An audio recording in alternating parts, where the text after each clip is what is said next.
शुरू करें। माइक बज नहीं है। ओके। एक तो आप सबको मालूम है कि सरकार नई बनी है। एक तो मोबाइल बंद करो भाई, सब लोग शांति से बात करें अपन लोग, ठीक है। और एक तो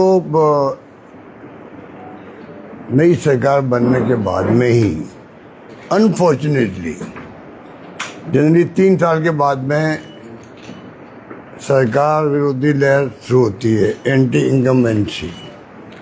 ये पहली सरकार है राजस्थान के इतिहास में, सरकार बनने के साथ साथ नहीं, प्रशासन बन के राजस्थान भर के अंदर की सुनवाई नहीं हो रही है। कहाँ जाए हम लोग, सरकार नाम की चीज़ नहीं है। ये स्थिति बनना राज्य के हित में नहीं है, क्योंकि गवर्नेंस अच्छी होगी तो जनता को लाभ मिलता है। और अगर चारों ओर ये स्थिति बनेगी, कुछ सुनवाई नहीं हो रही है, अधिकारी सुनते नहीं जनता की, काम विकास के शुरू ही नहीं हुए हैं। पहले काम हमने सैंक्शन किए थे, उनको अधिकांश रोक दिया गया है। अगर बन भी गया तो उद्घाटन के लिए तरस रहे हो। आपके भीलवाड़ा के अंदर भी सुना मैंने कि बिल्डिंग बन गई अस्पताल में। ये सब जगह स्थिति है कि उद्घाटन करने का टाइम नहीं मिले तो मुख्यमंत्री चाहिए एक बटन दबाए, जयपुर से राजस्थान भर के जो बिल्डिंगें बनी हुई पड़ी है उसके उद्घाटन हो जाए तो काम तो शुरू हो वहाँ पर। तो इस प्रकार के जो है हालात बन गए हैं राजस्थान में कि उसमें फिर सब बात आती है। क्राइम बढ़ता जा रहा है, रेप की घटना बहुत ज़्यादा हो रही है बच्चियों के साथ में, और भय पैदा हो गया लोगों में, कोई सुनवाई करने वाला नहीं। बरसात बहुत ज़्यादा हुई इस बार, तो उसके कारण सड़कें तहस नहस हो गई, गाँव की भी और शहरों की भी। तो सरकार को टॉप प्रायोरिटी अभी सड़कों को भी देनी चाहिए, किसानों के साथ में। दिलीप गुर्जर जी ने भी आंदोलन किया यहाँ पर, जो मांगे रखी, वो मांगे मैं क्या बताऊँ, आप सबको मालूम है। तो वादा किया 7 दिन में हम मांगे आगे बढ़ाएंगे, पूरी करेंगे। कई मांगे पूरी करेंगे, कई मांगे आगे बढ़ाएंगे। तो हमें उम्मीद करनी चाहिए कि डेमोक्रेसी के अंदर कोई धरना दे और सरकार का प्रतिनिधि आके बात करे और विश्वास दिलाए भी कि हम आपकी मांगों पर गंभीरता से विचार भी कर रहे हैं और मांगे पूरी भी कर रहे हैं जो वादे किए इनसे। तो मैं उम्मीद करता हूं कि वो वादे पूरे करेगी सरकार। ये अब बात रही है आपके जो स्थिति बिगड़ती जा रही है, वो ठीक कौन कर रही है। अब पता नहीं इनके एडवाइजर कौन है, मुख्यमंत्री जी के। तो ये जो स्थिति बनने से, चाहे बिजली की बात करें हम लोग, तो 100 यूनिट बिजली हमने फ्री करी थी, हमने रजिस्ट्रेशन करवाए थे उनके। अब आप देखिए सरकार बदल गई तो जिनका रजिस्ट्रेशन हो गया उनको 100 यूनिट बिजली फ्री आ रही मिल रही है, और जो उस पर काम नहीं करवा पाएंगे, बाद में करवा लेते वो, उनके लिए रोक लगी हुई है। जहाँ मैं जाता हूँ तो 5-10 लोग खड़े होते हैं, तो 2 लोग कहते हैं हमें तो पूरा बिल आ रहा, हमारा तो ये हुआ। हम पूछते बाकी लोगों को तो 2 लोग कहेंगे कि नहीं साहब मेरा तो बिल्कुल फ्री हो गया या मेरा कम हो गया। एक औरत ने तो कहा मेरा 0 आ रहा, कि वो गरीब महिला थी। एक ने कहा मेरा बिल काफ़ी कम आने लग गया। तो ये जो भेदभाव है इस समाज का मेरे सरकार को, तो ये मैं समझता हूँ कि अपना आप में रजिस्टर नहीं करने मात्र से ये स्थिति नहीं बन रही, कनेक्शन नहीं दे पा रही। हमने अनाउंसमेंट किए थे 2022 तक के कनेक्शन दे देंगे हम लोग, आज 25 जाने वाला है, नए कनेक्शन नहीं मिल पा रहे हैं। तो लोग क्या उम्मीद करें आगे उसके। पशुधन के लिए भी 5 रुपये जो हमने किया था बोनस, 9 महीने से अटका पड़ा है। ये तो उदाहरण है पशुधन का। तो अधिकांश जगह पर पेमेंट जो है नरेगा का हो या ये 5 रुपये वाला हो, हर विभाग के पेमेंट रुके पड़े, हर विभाग के लगभग ये स्थिति है। ठेकेदार को पेमेंट नहीं हो रहे, उन्होंने काम रोक दिए हैं। कोई ब्रिज बन रहा है, अगर ठेकेदार डिस्टर्ब हो गया तो ब्रिज अधूरा है। तो आप देख लीजिए चित्तौड़ से जो आते हैं अपन भीलवाड़ा, वो क्या स्थिति है इस ब्रिज की। मैं ये नहीं कहता हूँ वहाँ ठेकेदार वाले डिस्प्यूट होगा, मुझे नहीं मालूम, पर एक एग्जाम्पल दे रहा हूँ कि अगर कोई काम रुक जाता है तो भुगतना पड़ता है पब्लिक को। वहाँ पर कितना ट्रैफिक जाम होता है वहाँ पर, मुश्किल से पहुँच पाता आदमी, ट्रकों की लाइन लग जाती, घंटों कहते हैं, 5 घंटे 6 घंटे के 1-2 बार 9 घंटे काम रुके हुए। तो मैं तो आश्चर्य हुआ कि 9 घंटे किसे कहते हैं बताइए। ये हो गया आपका। ये जो पशु आहार नहीं मिल रहा है, ये बात छोटी नहीं होती है। पशु आहार नहीं मिलना का मतलब है कि दूध का प्रोडक्शन कम हो जाता है, तो नुकसान तो प्रदेश को ही होता है, किसानों को होता है, पशुपालकों को होता है। ये स्थिति है कि पशु आहार प्राइवेट वालों के संपर्क कर रहे हैं, पता नहीं क्या कर रहे हैं, पर मिल नहीं रहा है। तो पाबंद करें एजेंसियों को, डेयरी प्रबंधकों को कि पशु आहार पे भी पूरा ध्यान दें। तो मुझे इसलिए मालूम है, पंजाब में जो स्थिति बनी इस बार बाढ़ की, तो हमने उन्हें पूछा भाई हम क्या मदद कर सकते हैं आपकी। तो उन्होंने बताया कि साहब आप जो है बीज और ये हमारे पशु आहार जो है ये आप भिजवाना शुरू करो। तो मैंने संगरिया फ़ोन किया मिलने वालों को, तुम्हारे नज़दीक पड़ गया, तुम भेजना शुरू करो, एग्जाम दे रहा हूँ आपको। तो ये स्थिति है कि ये किसानों की बात है।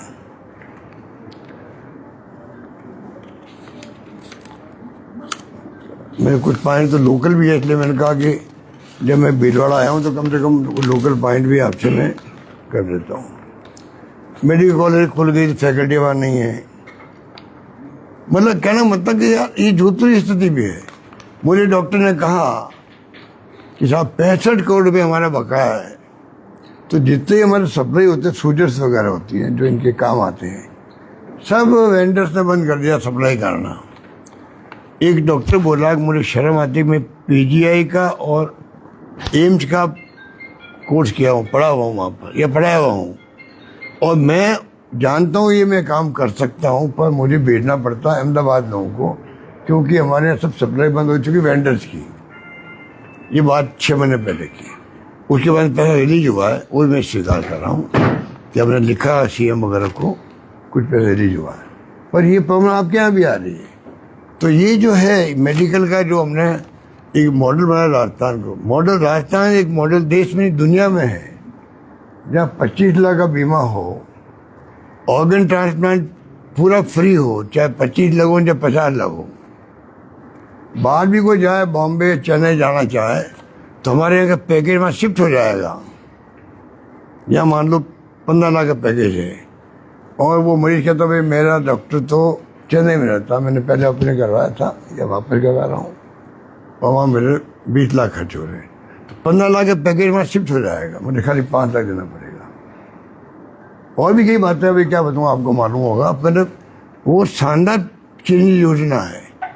आज माहौल आप जो बैठे हो ना, अगर मैं आपको पूछूं भाई वो कितने की रह गई, बताओ बताइए कितने की रह गई, आप बताइए, मालूम आप लोगों को? 5 लाख बताइए, बताओ वही 5 लाख। अब आप बंदे को देखो, हम बुरा मानने की बात है, हम मीडिया वाले हैं, आप मीडिया वाले हो ना, हम लोग भी पॉलिटिकल आपकी तरह ही हैं जो पब्लिक सेवा के लिए आए हैं। आज जो योजना 25 लाख की है, पर जनता में क्या मैसेज चला गया? 5 लाख। और सरकार चाहती है कि मैसेज चलता रहे। इससे बड़ा क्राइम सरकार क्या करेगी? आम जनता जो फायदा 25 लाख ले सकती बेचारी, और 25 लाख सबके काम ही नहीं आते हैं। 5 लाख 8 लाख 10 लाख 12 लाख ज़्यादा कुछ लोग होते हैं इनके काम हो, पर कॉन्फिडेंस रहता है अगर मैं बीमार पड़ गया मेरे परिवार में तो मुझे चिंता की जरूरत नहीं है, पूरा पैसा सरकार, MRI, CT स्कैन, दवाइयाँ जो भी है सरकार करेगी। ये कॉन्फिडेंस काम आता है।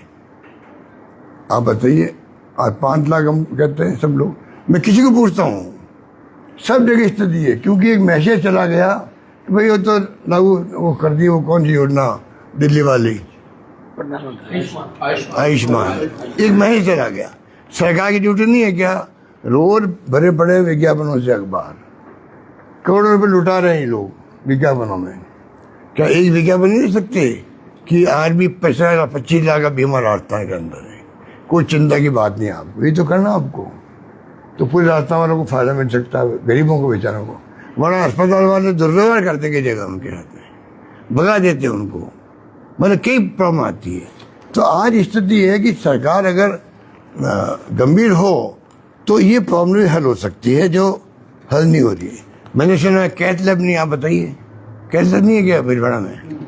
ये तो और बड़े, ये तो मैं समझता हूँ कि इसका इमीडिएटली कैथ लैब लगनी चाहिए, जिससे कि एंजियोग्राफी हो। कम से कम एंजियोग्राफी के लिए आपको उदयपुर जाना पड़े या अजमेर जाना पड़े, ये तो यहाँ होना चाहिए था।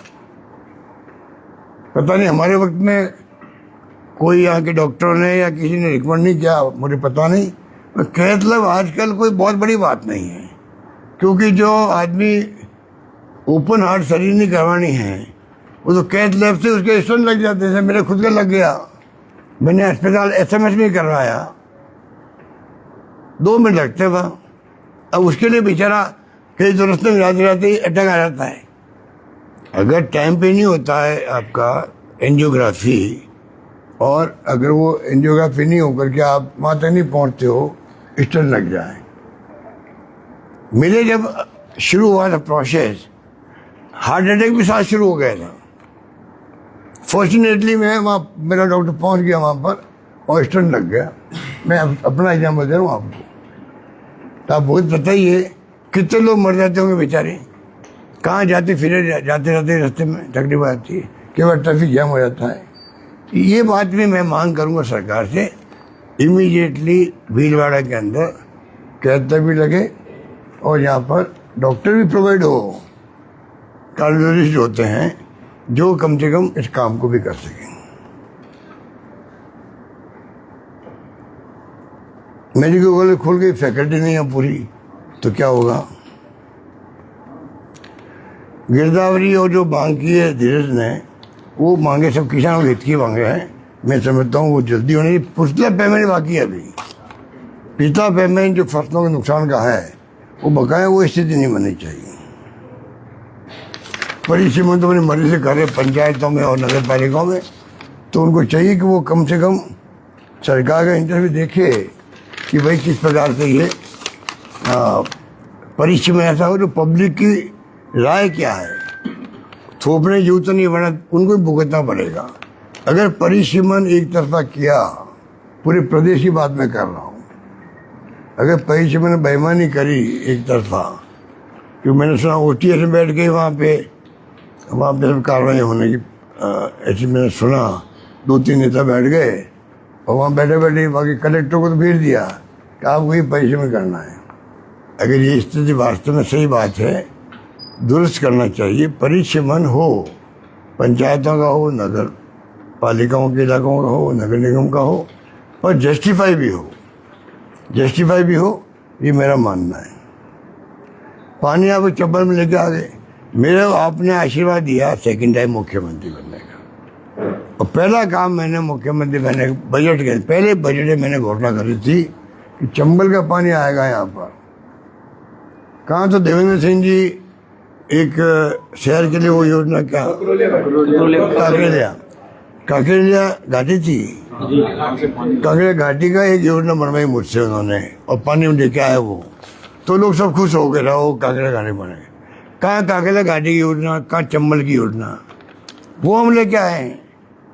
पर वो जो बस्ती है गाँव में मजरे हैं, ढाणी हम कहते हैं, हम लोग ढाणी के तो मजरे कहते हैं, वहाँ अभी तक पानी नहीं पहुँच पा रहा है। तो पानी आगे तो पूरा उपयोग होना चाहिए और सप्लाई भी सुनिश्चित होनी चाहिए, ये मेरा मानना है।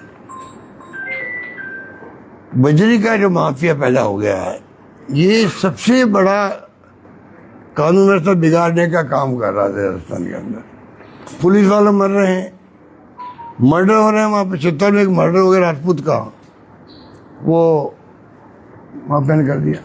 कल वो जो सूरज माली है, जहाँ मैं रह के आया हूँ कपासा में, कहते हैं वही भीलवाड़ा के वही बजी माफिया वाले गए मारने के लिए, वो भी रहस्य है, उसकी कोई दुश्मनी नहीं, कोई बात नहीं। कपासा के MLA साहब ने कहा था भाई कि मैं MLA बनूंगा तो पानी लाऊंगा, एक तालाब का नाम मैं भूल गया हूँ, तालाब पानी लाए।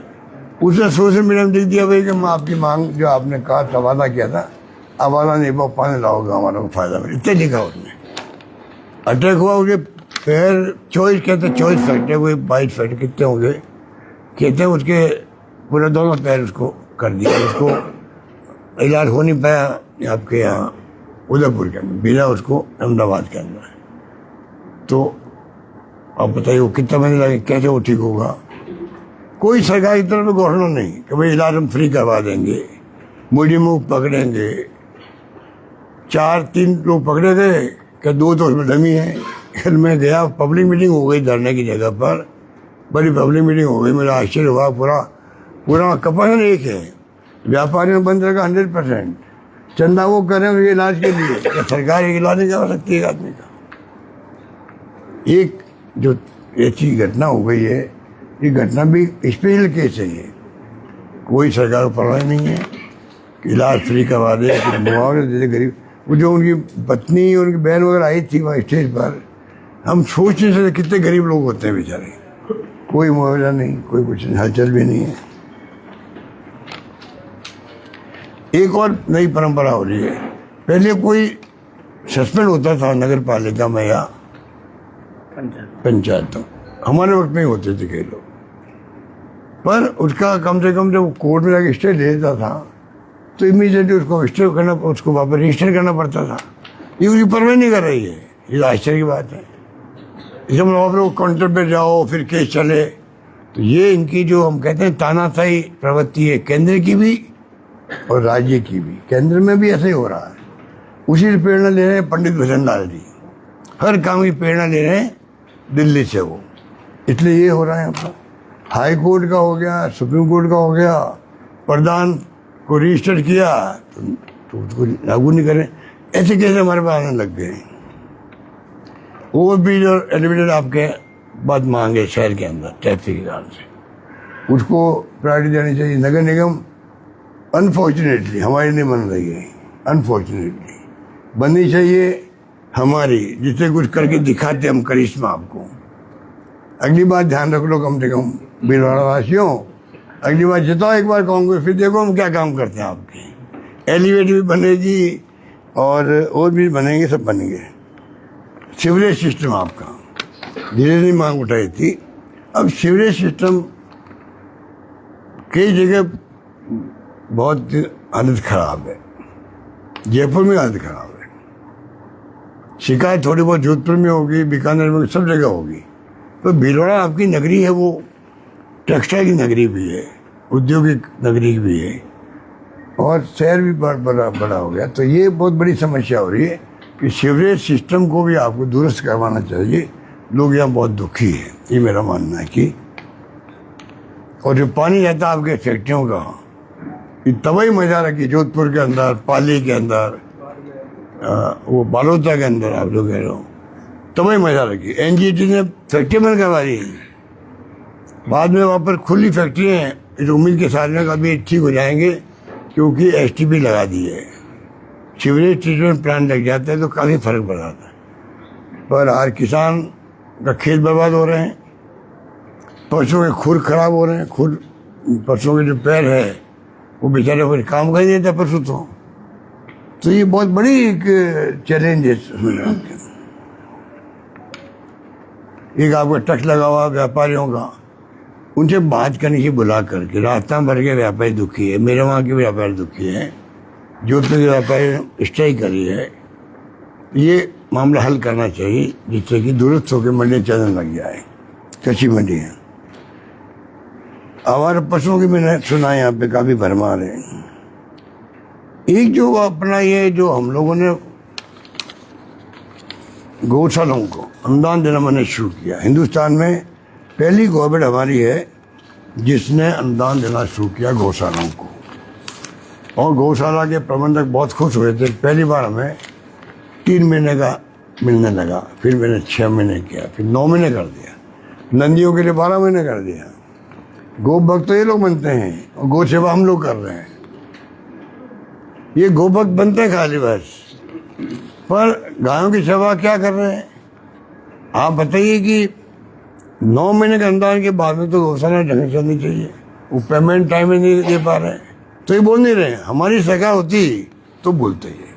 तो उसमें ये लोग जो बीजेपी के लोग हैं, जो गौ भक्त कहलाते हैं, ये भेदभाव कर रहे हैं। कल मैंने सुना ये कोई मॉब लिंचिंग हो गई आपके यहाँ,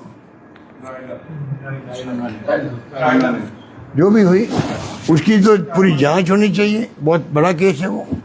सच्चाई क्या है सामने आने की पब्लिक है कि 3-4 दिन बाद मालूम पड़ा है एक इंसान की मॉब लिंचिंग हो जाए।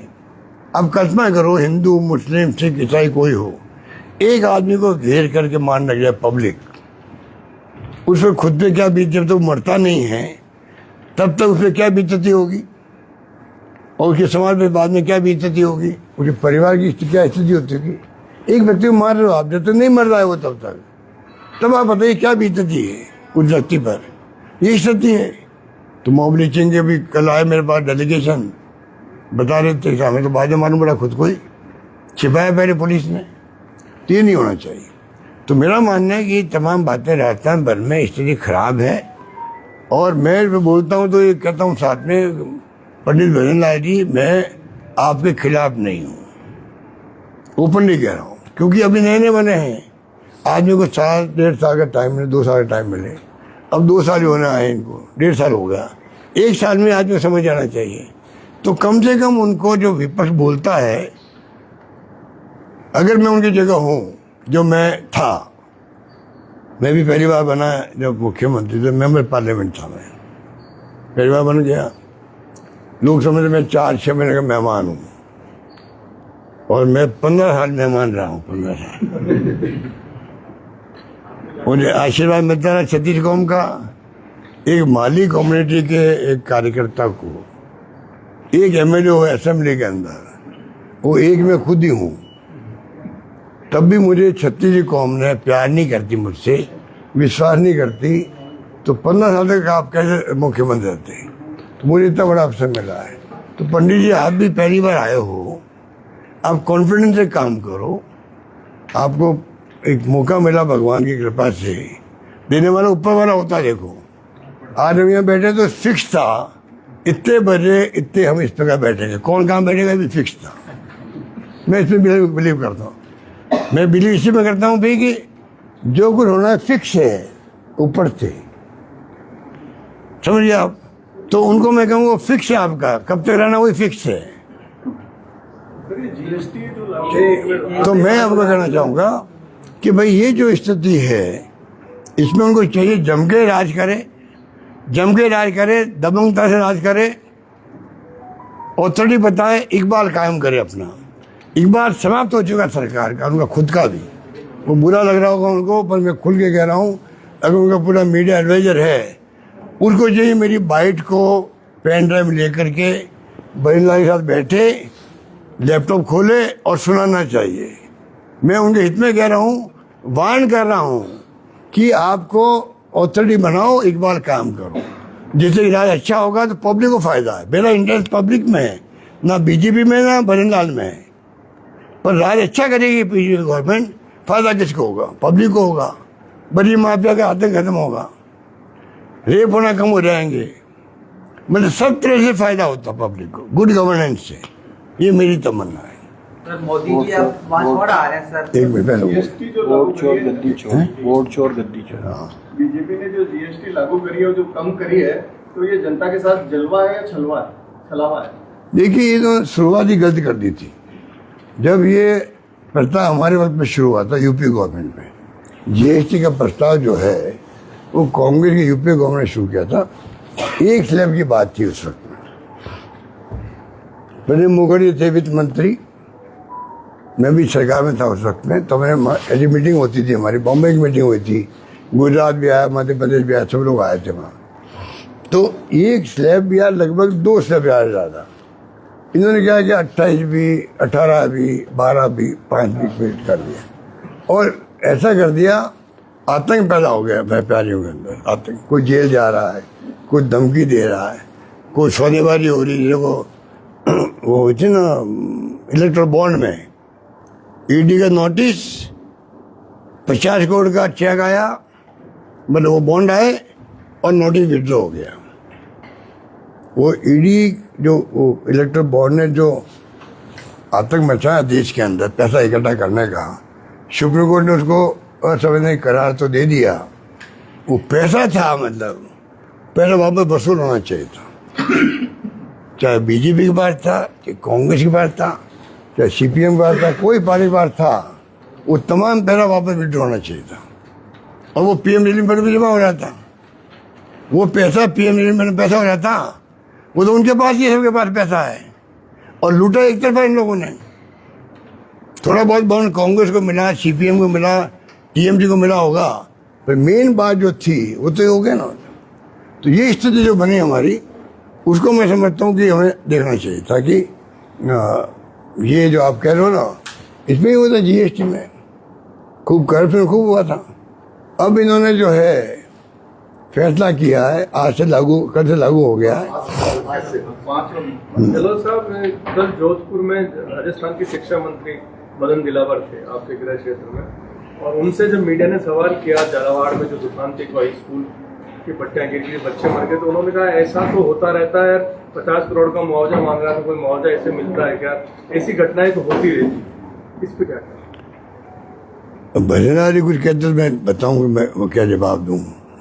अब वो तो मंत्री तो बहुत बड़े नेता हैं बीजेपी के, तो वो तो सुप्रीमो है उनके, तो इनका तो कभी आप भजनारी आए ना तो पूछना भाई आपके एक मंत्री जी ये भाषा बोल रहे हैं, वो उचित है क्या? सर मोदी जी बांसवाड़ा आ रहे हैं। एक सर आपने कहा था वसुंधरा जी होती तो मजा ज्यादा आता, उसका राजनीति में अलग अलग तरह से बीजेपी में भी एक हलचल, कैसा मजा लेना चाहते थे आप वसुंधरा जी को मुख्यमंत्री? मेरा मतलब ये जो आपको मैं बोल रहा हूँ, बड़ा बातें कर रहा हूँ, तो कम से कम लड़ाई का मजा आता ज्यादा। मतलब एक पंडित भजनारी आ गए, नए आदमी है, थोड़ा सोचना पड़ता है, ह्यूमन नेचर होती है। अरे हमारी तो है ही है, कांग्रेस कल्चर के अंदर हमेशा हमारी आत्मा के अंदर किसी को अन्याय करना, अत्याचार करना, बदले की भावना देना हमारे कल्चर में नहीं है। कांग्रेस कल्चर में, इन आरएसएस के और बीजेपी कल्चर में है। सरकार बनते ही पड़ोस में कौन होता? कांग्रेस ही, वही ट्रांसफर करवा दो उसकी। सर तंग करते हैं, हम नहीं करते हैं, हम नहीं करते। से अच्छी रहती है, मैच्योर्ड पॉलिटिशियन की लड़ाई मैच्योर्ड पॉलिटिशियन के साथ अच्छी रहती है। तो मेरा मतलब वो था, अब इनसे मैं क्या लड़ाई लड़ूं?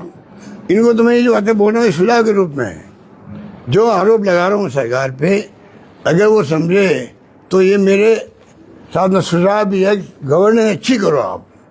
वसुंधरा जी 2 बार मुख्यमंत्री रह चुकी थी, इसलिए मैंने कहा अगर वो तीसरा बनती, उनके पहले अनुभव काम आते, फिर भी वो कमी होती, उस पर हम जम के अटैक करते। मेरा मतलब ये था। सर वोट चोरी को लेकर राहुल गांधी की वोट चोरी के लेकर अभियान, मेरी बात ये बहुत खतरा है देश के लिए।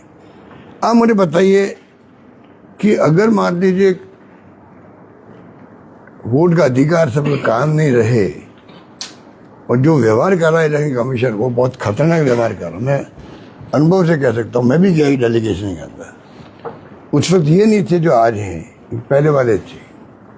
मैंने देखा रवैया बदला हुआ है। हम तो कई बार पहले जा चुके हैं।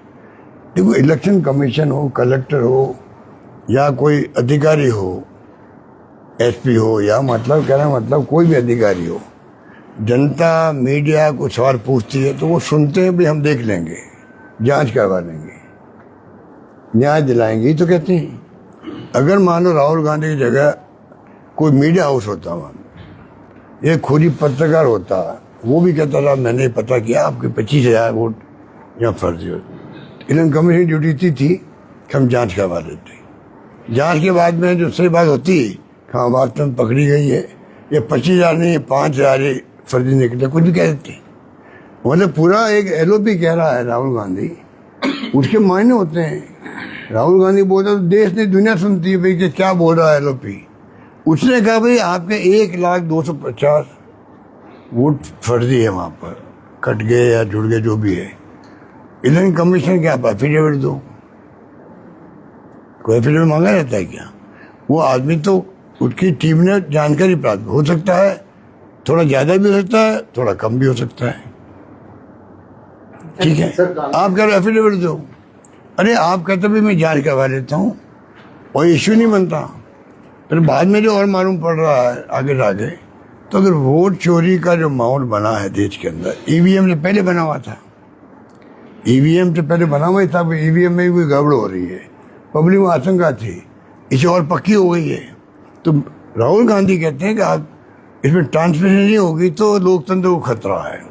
इसलिए पूरे देश में ये अभियान जो है वो बहुत गति पकड़ रहा है पब्लिक के अंदर, ये स्थिति है। अपने यहाँ सर, अपने स्टेट में भी ऐसी कोई सीट अपन देख रहे हैं कि जिसमें कोई, तो प्रदेश कांग्रेस कमेटी देख रहे हैं उसको। सर एक सवाल था, कांग्रेस के राष्ट्रीय अध्यक्ष का चुनाव होने वाला है। कांग्रेस के राष्ट्रीय अध्यक्ष के चुनाव में सुगबुगाहट है। किसके हैं? कांग्रेस के राष्ट्रीय अध्यक्ष के चुनाव एआईसीसी प्रेसिडेंट कब है? नया चेहरा जा रहा है कि राजस्थान से चेहरा होगा। अशोक गहलोत इस दौड़ में है क्या? चुनाव भी कहाँ चुनाव, खड़गे साहब है हमारे। सर पंचायती राज चुनाव देखिए खड़गे साहब है, सुनिए, नंबर 1 खड़गे साहब है, नंबर 2 अच्छा काम कर रहे हैं वो। पार्लियामेंट चुनाव में पूरे उड़ीसा, बंगाल, राजस्थान, गुजरात सब जगह गए वो, अभी भी जा रहे हैं। तो मेरे ख्याल से एक मैच्योर पॉलिटिशियन मिला देश को कांग्रेस अध्यक्ष के रूप में, जो हाउस के अंदर भी परफॉर्म कर रहा है, हाउस के बाहर भी कर रहा है, अच्छा कर रहा है। उनकी हिंदी बड़ी प्यारी है, लोगों को अच्छी लगती है और वो खुल के अपनी बात बोलते हैं, 1 घंटा बोलते हैं वो, और कोई बात छोड़ते नहीं जो इश्यू है कंट्री के। इस सभा गया हम लोगों का, तो आप शुभकामनाएं दो उनको मेरी तरफ से भी। सर एक सवाल था, वासुदेव गांधी को लेकर पहले भी आपने बयान दिए, वापिस जो चर्चाएं चल रही है विधानसभा को लेकर, विधानसभा अध्यक्ष को लेकर गोविंद सिंह डोटासरा ने बयान दिए, उसको लेकर क्या कहना चाहेंगे सर? जिस प्रकार की विधानसभा के अंदर जो चल रहा है, पानी पीना पड़ेगा मुझे। देखिए स्पीकर का सम्मान सब करते हैं, शायद आपको मालूम होगा, कभी कभी छोड़ करके स्पीकर का जब सिलेक्शन करती है रूलिंग पार्टी, विपक्ष भी साथ होता है उसके। जैसे मेरे वक्त में 3 बार हमने जी को तय किया स्पीकर उम्मीदवार, तो विपक्ष भैरव सिंह शेखावत या वसुंधरा जी थी, जो भी थी, सब ने उनको समर्थन किया, दोनों मिलकर साइन करते हैं। उसका मतलब भाई कि अब आज के बाद में ये निष्पक्ष होकर काम करेंगे और किसी पार्टी के एक प्रकार से सक्रिय नहीं है। बैकग्राउंड तो होता ही पकड़ पार्टी पर सक्रिय नहीं है और कहीं जाते भी नहीं है मीटिंगों के अंदर, पार्टी मीटिंगों में। ये निष्पक्षता का एक मापदंड होता है स्पीकर की सफलता का। इस केस के अंदर मेरी शिकायत उनसे एक है कि भाई बाकी तो वो जो 6 लोग निकाला, लंबी कहानी है, वही दुर्भाग्यपूर्ण है कि स्पीकर निकाल दिया को बिना कोई रीजनिंग के। पर बाद में जब गोविंद डोटासरा जी हाउस में नहीं थे और हाउस में आप 1 घंटे की डिबेट करवा देते हो मेंबर के अब्सेंस में, मेंबर के बारे में, वो माननीय सदस्य ही हैं, वो थे नहीं हाउस के अंदर, और 1 घंटा डिबेट हो गई उनके खिलाफ में, और जो कमेंट कर दिए वो भी उचित नहीं है। ये स्पीकर के तो एमएलए बनने के लायक ही नहीं है, ये कमेंट कभी उचित नहीं कहा जा सकता। तो मेरी शिकायत उनसे ये है कि आपको रास्ता निकालना चाहिए। वो क्या फ़र्क पड़ता, आप एक्सपेंड कर दीजिए उसको, लाइन को। एक मान्य सदस्य को स्पीकर कहे कि आप तो मेंबर बनने लायक ही नहीं हो, ये तो मैं समझ उचित नहीं। सरकार के आरोप, आप वोट चोरी के आरोप लग रहे हैं, राहुल गांधी प्रदर्शन भी कर रहे हैं, पीसीसी भी कर रहे हैं, बिहार चुनाव में कितना इम्पैक्ट करेगा इसका? अभी 3 साल बाकी है भैया, थोड़ा इंतजार करो। गहलोत साहब, राहुल गांधी आरोप लगाते हैं चुनाव आयोग पर, जवाब बीजेपी देती है आयोग की जगह। ये तो आप समझ लीजिए, आप ये गिल्टी कॉन्शियस है क्योंकि ये खुद इशारे करते हैं, मिली भगत है इनकी इलेक्शन कमीशन से, इसलिए जो आप कह रहे हो कि आरोप लगाते हैं इलेक्शन कमीशन पर और जवाब उसकी बजाय देती बीजेपी, उसी दिन से देने लग जाती है। ये इनकी मिली भगत का मामला। कल आप परिवार से मिले थे, आप कल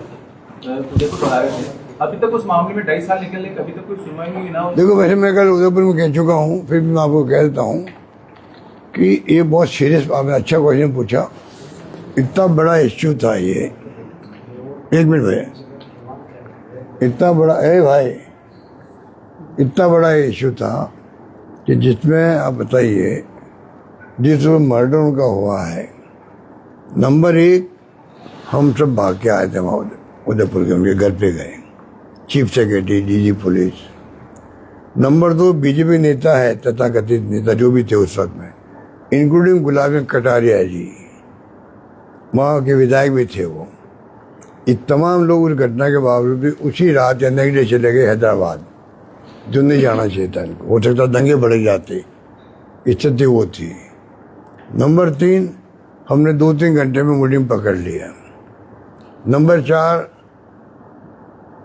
केस उसी रात ले लिया NIA ने, नेशनल इन्वेस्टिगेशन एजेंसी, जो गृह मंत्रालय की है, जिसकी अच्छी रेपुटेशन भी है, क्रेडिबिलिटी भी है। और हमने केस इसलिए दे दिया इमीडिएटली, पूछताछ में नहीं भाई आप क्यों ले रहे हो, कि हो सकता है इसमें कोई अंतर्राष्ट्रीय एंगल हो, कोई मर्डर होता है, तो ये सोच के हमने कुछ कहा नहीं। और हमने 2 लोगों बच्चे जो पीछे दौड़े थे उनको नौकरी दे दी है। कन्हैया लाल जी के परिवार को आज़ादी के बाद में सबसे बड़ा पैकेज मिला है 50 लाख का, और नौकरी मिलती एक परिवार में एक आदमी को, कंपनसेशन। 2 नौकरी दे दी हमने, ठीक है ना। परिवार वाले मुझसे मिले, कल भी मिले, पहले भी मेरे पास मिलना है सेकेंड हाउस में, इस घटना के बाद में भी। अब आप मुझे बताइए, NIA ने केस लिया, 3 साल हो गए हैं, 3 साल हो गए, हम लोग उसको लेते नहीं गंभीरता से। 3 साल के अंदर 167 बयान होने थे गवाहों के, 15-20 हो गए अभी तक। उनके बेटे के बयान होने हैं, वो क्या टुकड़ों में 2-3 हो गए, मेरे बयान अभी बाकी है। और एक आदमी जिसके वो मुख्य गवाह था, वो घबरा करके उसके ब्रेन हेमरेज हो गया। तो हमने डॉक्टर, मैं भूल गया था, मुझे परिवार वालों ने कहा आपने उसके लिए डॉक्टर भेजे थे, जयपुर टीम भेजी थी इलाज के लिए। भाई ये वो तो मुख्य गवाह है, वो ही मर जाता तो फिर वो क्या केस बनता। उसको बचाने के लिए हमने डॉक्टर भेजे वहाँ पे, जो मुझे कल उन्होंने रिमाइंड करवाया। हमने फाइनेंशियली 5 लाख रुपये को दिए थे परिवार को, भाई थोड़ा बहुत ध्यान रखना। उस परिवार ने खुद ही उनकी मदद की, आर्थिक मदद करी। कल वो बता रहे थे, हमने भी कुछ मदद करी उनकी, आगे भी कर सकते हैं हम लोग, ठीक है ना। तो एक तरफ तो इतनी बड़ी घटना के बाद में आज 3 साल में कुछ नहीं हो रहा है। मेरा दावा है, अगर मान लो ये केस SOG के बाद होता, राजस्थान पुलिस के बाद होता, 6 महीने में, साल भर के अंदर आजीवन कारावास होता या फांसी की सजा होती। फांसी की सजा होती, कुछ भी हो सकता था, क्योंकि दोनों जो मारने वाले थे दोनों BJP के कार्यकर्ता है। ये बात मैं बार बार बोल रहा हूँ, मीडिया वालों की हिम्मत नहीं लिखने की, कहीं नाराज है BJP वाले। आप लोग तो क्या करो, आप तो आप ही हो, आप तो आप ही हो,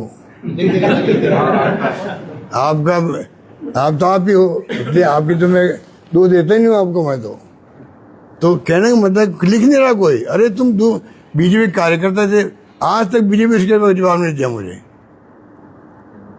उनको छुड़वाया थाने से इन लोगों ने, BJP नेताओं ने। फोटो आई अलग बात है, मैं फोटो को नहीं मानता हूँ, कटारे साथ फोटो में मानो, फोटो तो कोई आगे मेरे साथ खिंचवा ले, क्रिमिनल। पर जो आपने छुड़वाया है, आपके शायद उन्होंने कोई उनका प्रकोष्ठ तो उसके अंदर काम करे थे, उन्होंने मारा है। तो ये बातें करना हिंदू की बात अलग बात है, पर देश के अंदर प्यार मोहब्बत की जरूरत है। संविधान में लिखो लोकतंत्र, समाजवाद, धर्मनिरपेक्षता, उसकी जरूरत है। देश को अगर एक रखना, अखंड रखना है तो। और इनका रास्ता उचित तो नहीं है मोदी जी की गवर्नमेंट का और BJP का, ये मैं कह सकता हूँ। और ये एक उदाहरण है, क्या कारण है कि भाई NIA जो है इस केस को प्रायोरिटी नहीं दे रही है। परसों प्राइम मिनिस्टर आ रहे 25 को, पहले आए 1 महीना पहले आपके अमित शाह जी, तब मैंने कहा था अमित शाह जी को टैग किया था मेरे ख्याल में X में, ट्विटर में, मैंने कहा वो कुछ जवाब देंगे, इसके ऊपर बोलेंगे, क्योंकि चुनाव में मुद्दा इन्होंने मेरे खिलाफ बनाया। हमारे चुनाव हारने का और कारण भी हो सकता है, पर एक मुख्य कारण ये भी था कि 5 लाख बनाम 50 लाख, 5 लाख हिंदू को, कन्हैया लाल की फैमिली को, 50 लाख मुसलमान को, ये मुद्दा बनाया। लोगों के दिमाग में बन गया कि वास्तव में 5 लाख दिया बेचारे को और 50 लाख दे दिए मुसलमान को। ये बेईमानी करके चुनाव जीते हमारे सामने। क्या बोलेंगे ये लोग, हमसे क्या बात करेंगे? आप बताइए, 50 लाख तो कन्हैया लाल को दिया हम लोगों ने पहले। इतने झूठ बोल करके गृह मंत्री जी हो, कोई मंत्री हो, PM आए, जो भी आए, उन्होंने भाषण की टोन वही रखी थी उस वक्त में। अब मैं पूछना चाहता हूँ मोदी जी को, 25 को आ रहे हैं, अमित शाह जी आए थे, एक शब्द नहीं बोले इसके ऊपर, चले गए। अरे भाई ये तो कहते हैं कि भाई ये कह रहे मैं नहीं ये को देखूंगा, ये क्यों डिले क्यों रहते कहते हैं। अगर अमित शाह बोल जाते कि भाई मैंने सुना है कि एक चीफ मिनिस्टर ने मुद्दा उठाया है, मैं इसको दिखवाता हूँ, ये गलत बात है, इसकी तफ्तीश और इसका कार्रवाई जल्दी होनी चाहिए को, ठीक है ना, फैसला जल्दी होना, ये तो कहना था, नहीं कहा। अब PM आ रहे 25 तारीख को, मैं कहना चाहूँगा कि आप वो कुछ बोले, क्योंकि मुद्दा उन लोगों ने बनाया था 5 लाख बजाय 50 लाख, तो PM के सामने मौका रास्ता आने का। आप बताइए। आप कह रहे हैं सर बीजेपी वाले खिलाफ और ये जो है ना बन रहा एटॉमिक पावर प्रोजेक्ट, ये भी हमारे वक्त में जो है, पहले मैं बोल गया गलती से, वाजपेयी जी थे प्राइम मिनिस्टर, में था मुख्यमंत्री, वो मैं गलती से बोल गया। ये जो है 9-10 के अंदर जब मैं CM था, तब मैंने बजट में घोषणा करी थी कि ये 5 साल में हमारा एटॉमिक पावर प्रोजेक्ट लगना चाहिए। हम नहीं लगा सकते, ये तो बात सरकार लगाती है, उनके जो एटॉमिक एनर्जी का जो कॉरपोरेशन है वो लगाता है। हमने लिखा था हम उसके अप्रोच करेंगे या लगवाएंगे, और वही काम जो है डिले होता होता अब जाके वो पूरा हुआ। मुझे कोई शिकायत नहीं है, इसमें टाइम लगता भी होगा, क्योंकि ये अंतर्राष्ट्रीय पहले जो रावतबाड़ा बना हुआ है 40-50 साल पहले रावतबाड़ा बना हुआ है एटॉमिक पावर में, वो भी कनाडा के साथ बनाता है, तो इसमें टाइम लग सकता है, वो अलग बात है। पर इनिशिएटिव पहल हम लोगों ने करी थी इसकी बनाने की, ये बात। गहलोत साहब एक बात गहलोत साहब, आप जब आप CM थे तब आपने नगर पालिका, नगर परिषद, नगर निगम चेयरमैन के चुनाव डायरेक्ट करवाए थे, जब सेकंड टेन्योर। बाद में वसुंधरा जी आई, वापस वार्ड मेंबर, कई वोट राइजिंग के ज्यादा चांसेस रहते हैं। इस बार शायद इस तरह की फिल्म चल रही, तो क्या चुनाव डायरेक्ट होने चाहिए जैसा आपने करवाए थे? देखिए डायरेक्ट जब चुनाव हुए थे, अधिकारी कांग्रेस जीत गई थी, उस भय से इन्होंने वापस बदल दिया।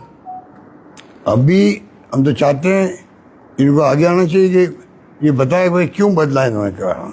हमने करवाया तो डायरेक्ट, अभी करवा के देख ले, कांग्रेस स्वीप करेगी राजस्थान के अंदर, इतना माहौल अच्छा है कांग्रेस के बारे में।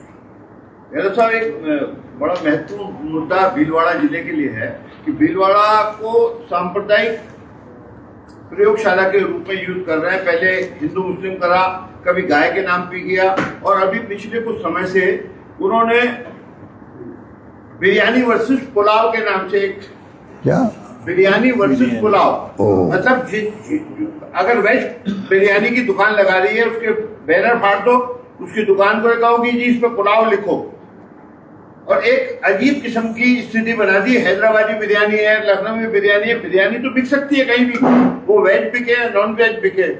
अगर वो लिख रहा है कि वेज है, उससे कह रहे हैं कि नहीं तेरे को इस पे पुलाव लिखना पड़ेगा, तो कल तो गोन पाक बिकेगा, तो उस पर पाक आ गया तो वो गोन पाक नहीं बेच सकता। जबकि दोनों फारसी, बिरयानी भी और पुलाव भी फारसी शब्द, हिंदी शब्द। अरे मेरी बात, इसके जवाब यही है बाबू, सुनिए आप, खिचड़ी थिल्ली बोलते हैं। हैदराबादी है, दूसरी कौन सी ये कह रहा वेज बिरयानी मतलब वो वेज पुलाव लिखो। वो आपने क्या कहा, हैदराबादी और दूसरी, और अरे उसको बोल दो, लखनऊ। इसका जवाब यही है, यही राहुल गांधी कह रही, हम लोग कह रहे हैं, कांग्रेस वाले खड़गे साहब भी कह रहे हैं, इस देश के अंदर ये बिरयानी अगर लखनऊ की होगी और हैदराबाद की होगी, उसी प्रकार से अलग अलग धर्म, अलग अलग जाति के लोग रहते हैं इस देश के अंदर। ये कुनबा सब मिलके चलेंगे तब जाके एक रहेगा, दुनिया को एक मैसेज देगा। हिंदुस्तान का सबसे बड़ा लोकतंत्र है, वहाँ पे आज देखिए 80 साल 100 साल के बाद में लोकतंत्र कायम है। पाकिस्तान की तरह सैनिकों शासन नहीं हो रहा है। ये तब होगा तब आपने जो कहा वो बिरयानी लखनऊ वाली और हैदराबाद वाली ये नहीं हो। उसी रूप में मैं कहना चाहूँगा कि आज इंदिरा गांधी की हत्या हो गई तो खालिस्तान नहीं बनने दिया। खालिस्तान में क्या था, धर्म के नाम पे एक प्रदेश अलग बने पंजाब का, खालिस्तान बन जाए, ये तो था। जान दे दी, राजीव गांधी शहीद हो गए, ये तो है हमारे इतिहास है। और ये हिंदू राष्ट्र की बात करते ना, अब हिंदू राष्ट्र वाला इनका जो नारा था काफ़ी कमज़ोर पड़ गया है। मोदी जी का ग्राफ भी नीचे आ रहा है, क्योंकि कब तक हिंदू राष्ट्र की बात करेंगे। बेरोजगारी यहाँ पर, महंगाई यहाँ पर, भूखमरी यहाँ पर, 80 करोड़ लोगों को आप दे रहे हो, फ्री राशन दे रहे हो, ये इस देश के अंदर है। उसी चिंता करनी चाहिए ना देश को, बजाय ये कि आप खाली हिंदू मुस्लिम की बात करें। आप कह रहे थे बीजेपी के खिलाफ कोई नहीं था, उदयपुर वाली खबर मैंने लगा रखी, आपने जो तक बोली थी अच्छा दोनों बीजेपी कार्यकर्ता थे, 8-10 लाख लोग देख चुके हैं। ओ कौन सा क्या लगे बिलवाड़ा हलचल है इनका, बिलवाड़ा हलचल है, राजकुमार ए पे इनकी मोबाइल पे बिलवाड़ा हलचल, हाँ। इनका है। हाँ, उस पे इन्होंने लिखा कि दोनों बीजेपी कार्यकर्ता, आपके बयान में हाँ लिखा आपने, आपका शुक्रिया आपका।